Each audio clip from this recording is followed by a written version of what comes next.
started to believe that some of the heart and humanity had gone out of nursing practice, that it was becoming a technical task, not a human endeavour. Staff say we don't have time to care a lot, and I think part of that, we are busy, people are in shorter periods of time, and people are sicker because we're turning them in and out much more quickly and not always appropriately. If you're running too fast and you don't look like you're approachable, then you're not going to you're going to miss the key messages from that family. When I went to my GP, she just looked at the bits and said, you need to go to hospital. And I'm not taking that away from my GP because she's great. But at my GP, she was strictly business, I guess. I mean, I'm not saying she doesn't care because she does. Life's crazy. I'm running as fast as I can just to be on the same spot. Something's not right. I don't think they're yearning so much to have the nurse that has all these qualifications and works, you know, understands evidence-based medicine. What they really want is to engage with someone who is emotionally available.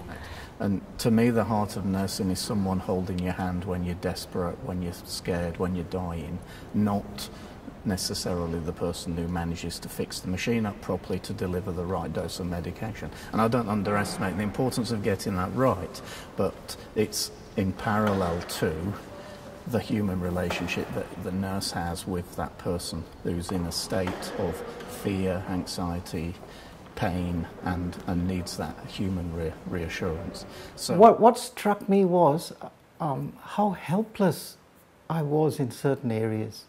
I had all these skills, but at the same time they didn't marry with what people really wanted. And it was this sense of hopelessness or inadequacy, really, after being qualified and trained and all that, that made me look at the broader issue. 78% of those doctors said that the practice of medicine was no longer rewarding or was less rewarding than it used to be. 60% of them said they would not recommend medicine as a career to their children. I was the biggest cynic of the healthcare system, I think there was. And I was very angry, you know, because here I was with my heart wide open to serve and, you know, to give in that capacity. And then you get on the ward and you're so caught up in just the tasks and being so busy that it's extremely frustrating that you can't, you know, give in the capacity that you want to when you see so much suffering around you. The research shows that nurses come into their profession with very high ideals of whole person compassionate caring, and within 2 years, such are the pressures of the system, the focus on tasks, the busyness, the competing demands, the kind of unwritten rules of the institution that says just put your head down and get the job done and don't make a connection to your patients. These are the things that are really leading to high rates of burnout and depression, and many nurses are job hopping or leaving their profession altogether. It was when I was working on a very, very busy medical ward as a registered nurse, and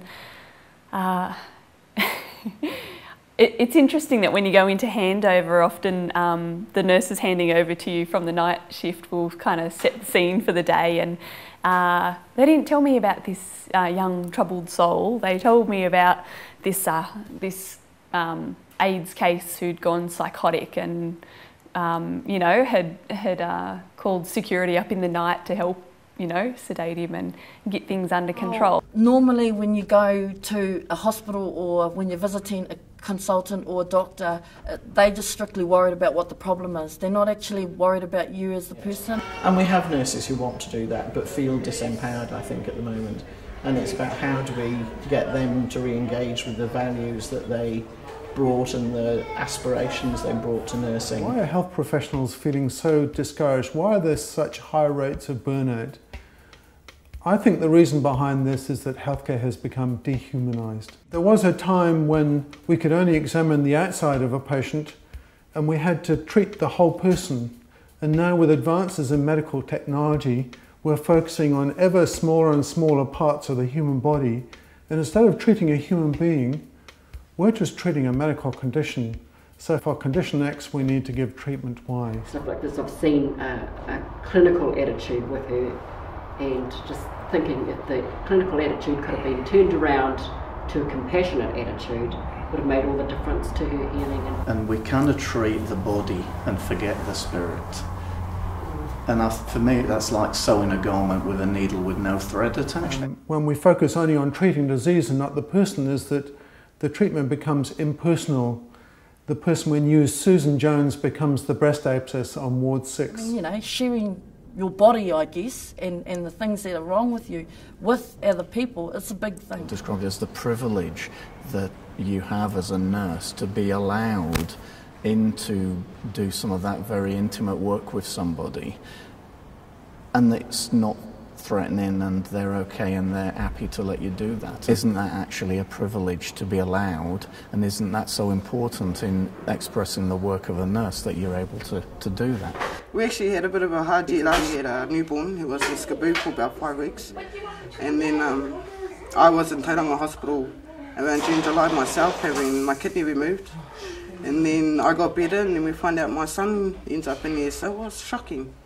It was shocking. We just thought he had a bleeding nose or he just had a slow heart. But when we found out what it was the reality of getting his heart cut open and all that just blew me away. It just really blew me away. So we have a young boy here. He's 8 years old, and he was diagnosed with rheumatic fever in November of last year. And as part of his treatment, he's been essentially bed rested for the last 5 months. So he's remained in hospital, away from family and friends. Seeing my son lying on the bed in ICU with all these tubes and everything hanging out just broke me down. Yeah, really broke me down. Yeah. So I think you've got a very short time as a healthcare professional to build that trust, to hear what they're saying, and for them to give you the permission that it's okay. I really do want you or need you in part of caring for my child. What we've certainly seen with him over his stay is that his mood has decreased. It's certainly reflecting, the longer he's with us, the more his mood is despondent. So we've had to think of ways of improving that to make sure that not only are we treating him medically, but we're treating him as a the whole person, the whole little boy. He is an awesome doctor. Mm-hmm. He tries to help Amata in ways that maybe the other doctors couldn't. Or but actually some key things to him getting better is actually him being happy and a bit of fun. Very part of that is they take him and they go to the cafeteria here and he gets to choose something, his drink or something to eat, and be part of the team. That's alright, I'll take it. I think that deserves a reward. What do you think? When Tessa Porter, the doctor, greeted me, she came straight up to me, and Edie was really busy. She put her hand out to shake my hand and then pulled me in for a kihi. That's the normal way we greet, and I instantly felt like family. I don't know, like we made a connection, and then she made me feel comfortable the whole way through the consultation. The nurses have been part of our lives for so long now that they're part of our family. And we'll never forget them, never. And we'll always love them for that. Always. Bringing a tear to my eye right now.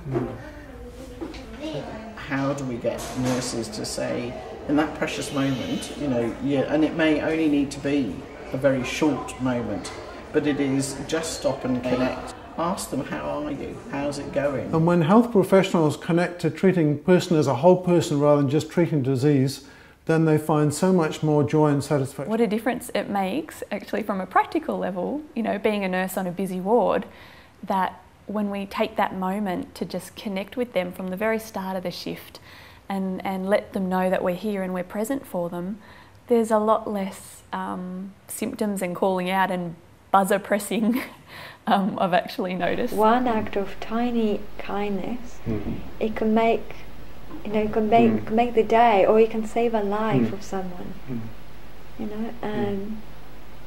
And kindness as well is something that I find that is contagious. Because that's why I came into nursing. I wanted to be helpful and supportive. But we don't want to be making people be compassionate, because you can't. How can you make someone be compassionate? We want it to come out from inside every one of them by just putting the ideas there, and for them to start recognising that it's actually more fun to behave in this way than it is to behave the old way. You bring your heart to the patient's bedside, and you spend some time that really gives you deep satisfaction and meaning. And he needed very intense one-on-one nursing, so I put my hand up for the job, as I don't think anyone else was really willing. And there was a particular moment where things had got a bit heated up and out of control, and he was, you know, pulled his cannula out and was flinging it around the room, and so the blood going everywhere, and he was, yeah, quite distressed. I just kind of knelt down in front of him and I just looked him in the eyes and I just said, you know, namaste, which means I honour your divinity. I looked him in the eyes, you know, I could see the distress of his being, and how that was being reflected through his physical healing crisis. It was like he just stopped, you know, the chaos in the moment. That had caused, you know, a real ease in his soul. And in mine. It was really obvious to me, and what was more important, it was really obvious to him that in fact that was the underlying reason of why he kept coming in with these heart attacks. And I will never forget the moment that he reached out and he grabbed my hand and he said, "Thank you. Thank you." And I know that I just helped him reach the underlying reason. I just helped facilitate the process of what was actually underlying his disease or his dis-ease. And to me, that was my very first shift as a doctor. How do we begin to change the whole world of healthcare? I think we've hit upon a better strategy. And that's to create a global international social movement within healthcare that connects together all of those in the world who are passionate about rehumanizing healthcare and strengthening caring and compassion. I think it brings me to a more personal level of why I became a doctor in the first place. So we start off with those individuals who've reconnected to the heart of the practice and found their new flourishing on well-being and happiness and joy in their work again, and we start to connect them together in networks, and that can be in any part of the world. They come online to our online community, they start to share stories, ideas. My environment is a reflection of myself. It's so much easier to work on just me rather than trying to change the whole hospital. And just start where you are, you know, we don't have to do a 3-month retreat or something, you know, you can start right now, you know, by connecting, by being present and mindfulness. And then in certain places, just wherever the ground is fertile, you start to get a community of practice. And it will become part of the culture of the organisation, because people will never forget that what we're here for is to provide an interaction between human beings as we care for people who are sick. So in different places in the world, you have communities of practice, and then they start to link together. And when they link together, something really interesting happens. These new practices start to become the norm. There is no other way. I was born with this whole connection of mind, body, spirit that's so important, and we can't neglect this in healthcare, ever, I believe. Now we have a name for that, Hearts in Healthcare.